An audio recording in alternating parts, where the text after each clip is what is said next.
Assalamualaikum warahmatullahi wabarakatuh, Mas. Waalaikumsalam. Gimana kabarnya, Mas? Alhamdulillah sehat Pak Dwi. Mohon maaf ya, Mas, ya, menjadi waktunya. Iya, sehat Pak. Pak Dira longgar ya hari ini ya? Insya Allah, alhamdulillah ini sementara masih longgar.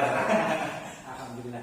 Oke, Mas, terkait dengan observasi yang akan kita lakukan minggu depan ya. Oh iya. Saya ingin berdiskusi sedikit dengan Mas Dira tentang observasi yang akan dilakukan di kelas. Oke, siap. Saat nanti observasi nanti materi apa yang Mas Dira kira-kira ingin ajarkan kepada anak-anak itu? Oh, yang minggu depan ya Pak ya? Iya. Ya. Kalau untuk mata pelajarannya nanti kontrol refrigerasi dan tata udara. Iya. Nah, untuk spesifikasi materi yang akan saya ajarkan nanti terkait dengan PLC, Pak. PLC ya? Iya.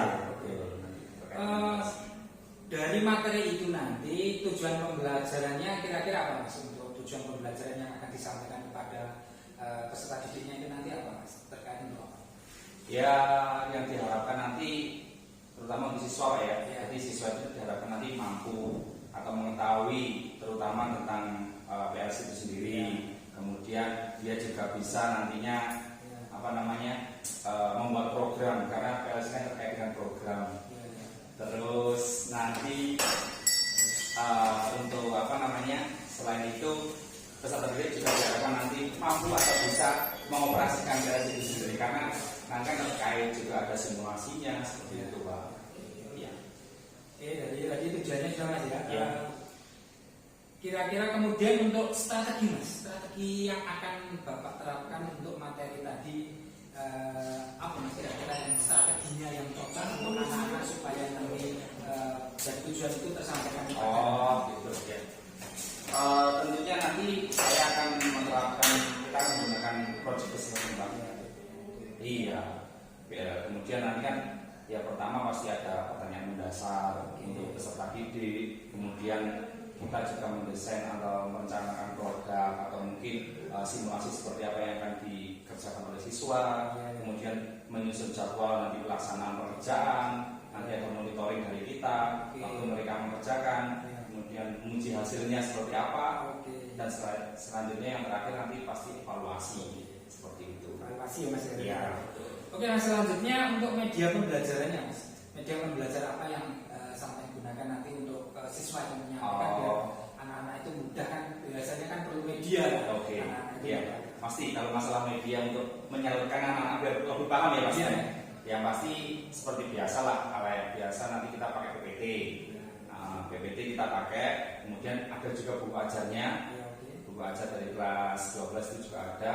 Kemudian kita nanti menggunakan trainer ya pasti.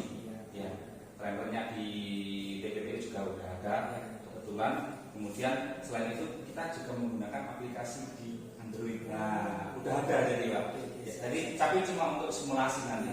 Itu berarti ada terobosan baru. Ada ya. Tapi ya bukan dari kita sih sebenarnya, tapi udah tersedia. Jadi kita manfaatkan nanti. Oke, Iya. siap, Mas. Terus untuk penilaian nanti, Mas, kira-kira metode penilaian apa yang ingin panjenengan terapkan kepada anak-anak itu nanti materi penilaiannya seperti apa, Mas? Oke, kalau masalah penilaian saya nanti ambilnya 3, yaitu yang pertama nanti ada sikap, kemudian pengetahuan, kemudian keterampilan. Nah, untuk sikapnya nanti saya ambil ketika observasi awal, kemudian untuk sikapnya juga nanti dicatat di jurnal juga bisa. Kemudian untuk pengetahuannya nanti ada tes tanya jawab, kemudian ada tes tulis, kemudian ada juga penugasan-penugasan. Dan kemudian yang terakhir keterampilan ya, keterampilan nanti kita nilai waktu kinerja mereka melakukan praktikum. Ya seperti apa nanti itu penilaiannya. Seperti itu Pak Dwi. Terus pada proses pembelajaran nanti, Mas ya, menurut panjenengan apakah ada kendala yang mungkin akan terjadi, Mas? Mungkin kan namanya kita pembelajaran kan kadang ada kendalanya, kadang kita ya tidak untuk kemungkinan kita lempeng aja. Ya. Kalau untuk materi PLC itu sendiri nanti kendalanya terutama untuk trainer. Iya. Jadi trainernya di PPT itu masih terbatas. Jadi untuk trainer kita cuma ada 4 trainer masih yang. Kemudian untuk komputer, nah karena program kita gunakan komputer itu juga terbatas. Sedangkan siswa ada sekitar 32, 33, dan komputer yang ada itu cuma ada sekitar 20. Jadi masih kurang. Oke, jadi kendalanya ada di tadi. Iya. Terus lalu untuk mengatasi hal-hal yang semacam itu mas, kendala itu yang tadi yang jangan sampaikan nanti, kira-kira untuk mengatasinya bagaimana mas? Untuk mengatasinya nanti, jadi di kelas nanti kita berkelompok Pak. Nah, iya, jadi kita bagi. Jadi kita sesuaikan jumlah timer sama komputer, kita sesuaikan dengan siswa yang ada. Ya satu komputer bisa 2 anak minimal, 3 anak. Timernya juga sama, ketika praktek timer kita gunakan misalkan 4 ya, 4 siswa, 5 siswa gitu. Iya. Itu bisa diatasi dengan dengan pengelompokan itu tadi. Iya, bisa. Jadi satu komputer bisa untuk berkelompok. Iya, seperti itu Pak. Oke. Selain itu apakah ada kendala lain mas yang mungkin akan terjadi nanti? Kalau kendala yang lain mungkin pemahaman siswa sih Pak. Siswa. Karena kenapa? Kalau PLS itu kan kalau di khalayak umum kan masih terdengar asing sih Pak. Iya. Nah, ya kan. Jadi kita harus menjelaskan ke siswa itu agar lebih kita gencarkan seperti itu. Iya Pak. Karena kan materi baru terutama buat mereka. Iya, betul. Kecuali kalau materi-materi yang secara umum mereka udah sering dengar. Kalau PLS apa sih PLS itu? Nah, gimana sih cara mengoperasikannya? Nah, kan pasti siswa itu agak berat, tapi ya kita usahakan pasti bisa. Kita pandu lah. Iya. Oke mas, untuk pertanyaan pra observasinya saya rasa cukup mas untuk bahan saya nanti observasi di kelas. Mungkin itu saja dulu mas, nanti kita ketemu untuk observasinya yang kita rencanakan besok ya mungkin ya. Oke, siap. Jadi nanti saya akan datang ke kelas Siap. untuk observasi untuk melihat pembelajaran sampai. Siap. Oke, terima kasih mas. Siap. Assalamualaikum warahmatullahi wabarakatuh. Waalaikumsalam warahmatullahi wabarakatuh. Oke, salah satu mungkin doa dulu sebelum kami mulai.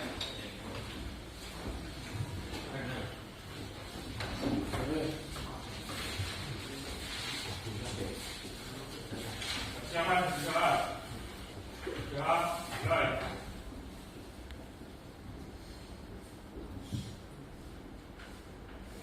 Ya, selesai. Oke, sebelum kita mulai, saya presentasi dulu ya. Muhammad Habib Abdulaziz. Saya display tadi ya. Oke, hadir kan? Adi Setiawan. Apanda. Agung Tri. Hadir ya. Agustino. Alif. Sekian ya. Amria. Arifan. Arjuna. Arjuna Tirta. Arsya. Saya. Dana. Bin. Ika. Dimas. Mas Ayo. Kemana? Belum ada terangan. Kemarin masuk. Mas Nadi. Ada tadi? Iya kan? Kita asalnya. Elvin. Erik. Farul. Berarti Surya. Fernando. Ferry. Kali. Beniko. Afrik. Hilga. Mana kemana lu? Jalur aja. Hah? Lupa. Ival.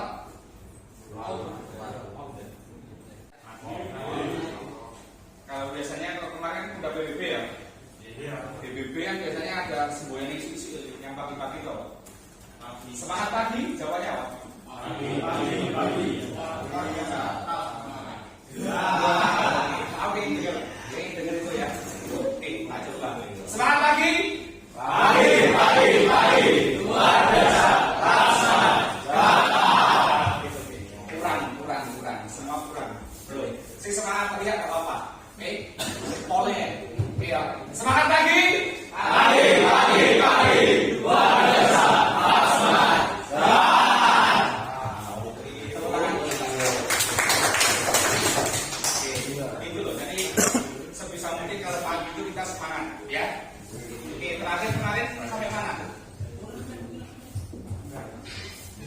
ya? PLC kemarin kalian udah masuk ke program? Sudah ya, program sederhana. Oke, sebelum lanjut dulu, saya mau tanya ke kalian, PLC itu sebenarnya apa sih? Ada yang tahu nggak? Oke, silakan yang tahu angkat tangan. PLC itu apa? Apa? Program? Apa deh? PLC. Ya. PLC. P-nya apa?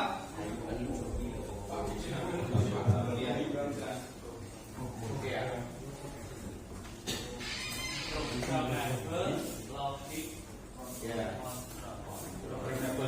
L-nya?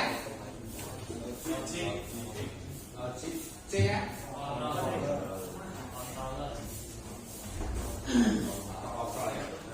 Itu singkatannya. Fungsi dari PLC, ada yang tahu itu apa? Itu otomasi proses industri. Ada yang lain? Oke, perhatikan semuanya, perhatikan ya. Jadi gini, kita analogikan. Sebenarnya PLC itu kalau di dalam tubuh kita itu adalah otak. Nah, jadi PLC itu sebenarnya adalah otak. Otak dari apa? Kalau PLC otak dari suatu industri atau mungkin mesin-mesin. Nah, kalau otak adalah suatu inti dari tubuh kita. Jadi sama. Kalau tubuh kita biasanya ya, kalau kita mau analogi sebagai PLC, ketika kita mau ambil spidol katakanlah di meja, apa yang harus kita lakukan? Kita kan berpikir, ambil spidol, kita taruh ke otak, kemudian kita perintahkan tangan untuk mengambil. Kita pengen tangan kanan atau tangan kiri. Sama halnya dengan PLC. PLC programmable, yaitu program. Yang awal yang pertama itu adalah program dulu. Sama, kita mau ngapain? Kita kasih program, kita kasih pikiran kayak dengan otak kita, ya. Jadi program itu adalah satu program yang nantinya ini dapat bisa kita ubah-ubah sesuai dengan keinginan dan kemauan kita. Jadi seperti itu. Oke, dapat mengerti? Oke ya. Kemudian logika. Kalau di PLC ada yang namanya logika. Logika yang kita pakai di PLC itu ada dua nantinya, yaitu ada aritmatika, dan logika itu sendiri. Nah, ini yang kita pakai. Aritmatika tahu apa? Aritmatika itu adalah penjumlahan, pengurangan, perkalian, pembagian. Itu nanti program atau logika yang akan dipakai, logik yang dipakai di dalam PLC. Kemudian ada yang namanya logika. Logika di dalam PLC itu juga banyak, tapi yang didasarkan itu ada 3. Ya, dasarnya 3 sebenarnya. Ada yang udah tahu? N, or sama not. Sudah diajarkan belum? Sudah ya? Ya. Jadi logika di dalam PLC nantinya ada yang paling dasar adalah N, or sama not. Itu nanti bisa dikembangkan lagi, bisa jadi N not, X not, N not, ya kan? Banyak. Tapi dasarnya sebenarnya 3 itu. Ada N, or sama not. Jadi kemudian ketika program sudah, logika kita sudah jalan, yang terakhir adalah controller. Controller ya. Jadi kalau controller itu sebenarnya kalau bahasa enaknya itu eksekusi. Kita tinggal eksekusi. Ya. Istilahnya kita tinggal eksekusi. Eksekusi gimana sih maksudnya? Jadi ketika program sudah jalan, logika sudah jalan, sudah kita masukkan ke dalam PLC, tinggal kita kasih output. Output itu di mana? Nantinya kita pakai di industri. Yang kayak kamu bilang tadi, ada di industri. Industri apa aja? Contoh misal, kita bisa menggerakkan konveyor. Tahu konveyor enggak? Enggak tahu. Konveyor itu adalah suatu mesin yang nantinya bisa menjalankan suatu barang. Contoh barang kamu taruh itu jalan sendiri. Kayak di bandara itu. Kalau di bandara itu ya conveyor itu. Nah itu nanti kita pakai programnya PLC, kita pakai sensor-sensor. Contoh misalkan katakanlah di suatu pengiriman barang dengan berat sekian nanti belok kanan, berat sekian belok kiri, itu bisa. Jadi conveyor kita kasih program di dalam PLC. Ketika beratnya itu nanti 1 kilo belok kanan, ketika beratnya 2 kilo nanti belok kiri, ketika kurang dari 1 kilo tetap jalan terus. Contoh seperti itu. Jadi eksekusinya tinggal di situ. Nanti banyak sekali, ya. Terus apalagi E, and or not. And or not udah tahu isinya apa aja, logikanya. Kemarin udah diajarkan belum? Belum ya? Oke, sebenarnya ini ya. Ketika nanti kalian udah lulus ini dan kalian paham dengan PLC itu sangat berguna. Karena kenapa? Jarang kalau di luar sana itu ada orang yang mahir menggunakan PLC. Karena kenapa? Suatu perusahaan itu nanti ketika menggunakan PLC, orang itu khusus, biasanya khusus yang mahir dalam PLC. Contoh lah, katakanlah lomba LKS. Lomba LKS itu ada dibagi yang namanya otomasi ya, yang I, otomasi industri, OI. Itu kan ada dua, PLC sama nanti yang programnya ada sendiri, kemudian yang pengolah ada sendiri. Jadi PLC benar-benar untuk program. Jadi seperti itu. Oke ya. Nah, secara garis besar seperti ini nanti pemikirannya. Oke, di dalam ladder kalian harus ketahui adalah gerbang-gerbang input yang nantinya akan kalian gunakan.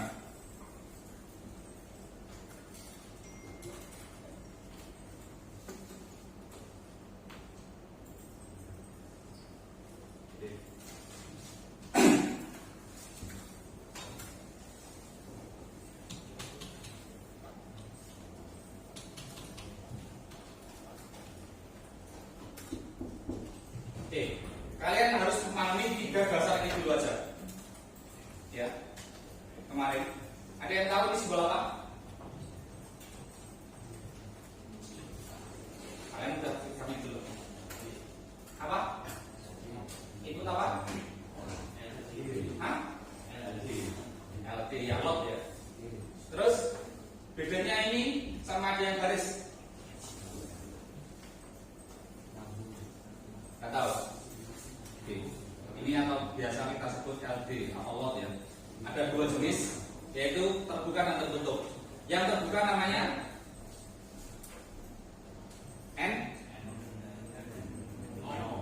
NO. Kemudian yang tertutup namanya NC.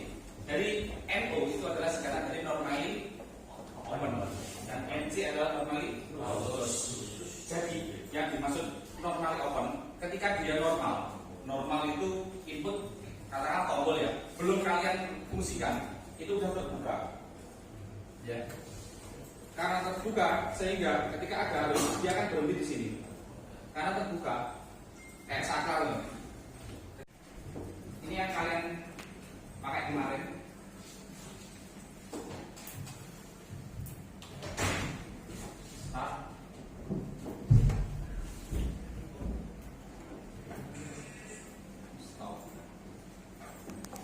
Ini lampu.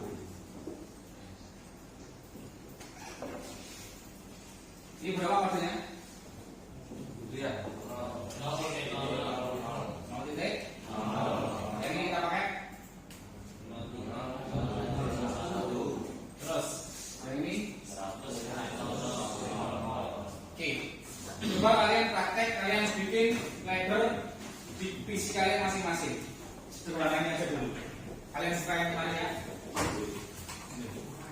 Ini sederhana dulu, karena ini belum ada pengunci. Jadi ketika kalian tekan ini nanti, itu tetap nyala.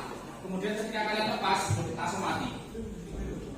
Nanti bisa ketika kalian tambah pengunci, ini nanti ketika kalian tekan, kalian lepas, ini akan tetap menyala.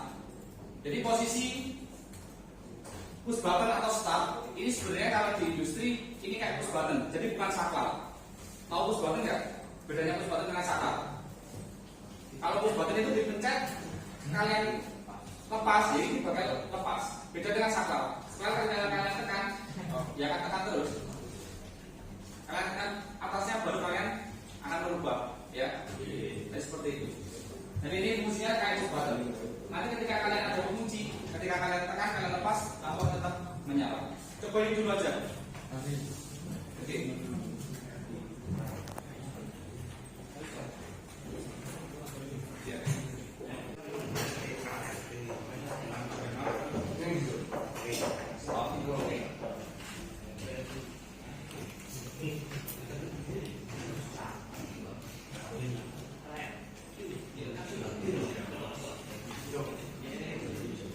Coba kalian jelaskan masuk simulasi ini aja.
Oke, belajar semuanya. Oke, gimana?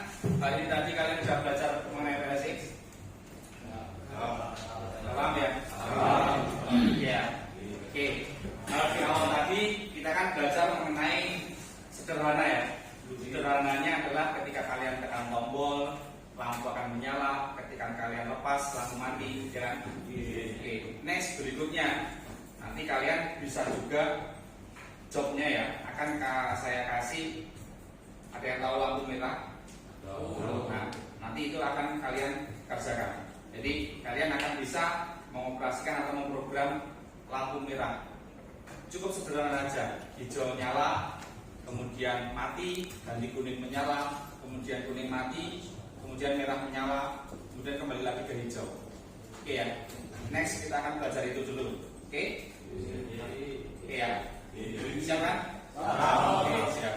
Oke, mungkin sederhananya itu aja. Cukup sekian dari saya ya untuk hari ini ya. Terima kasih buat kalian semua. Oke, sebelum kita akhiri, tepuk tangan dulu buat kita semua. Semangat ya. Cukup sekian dari saya.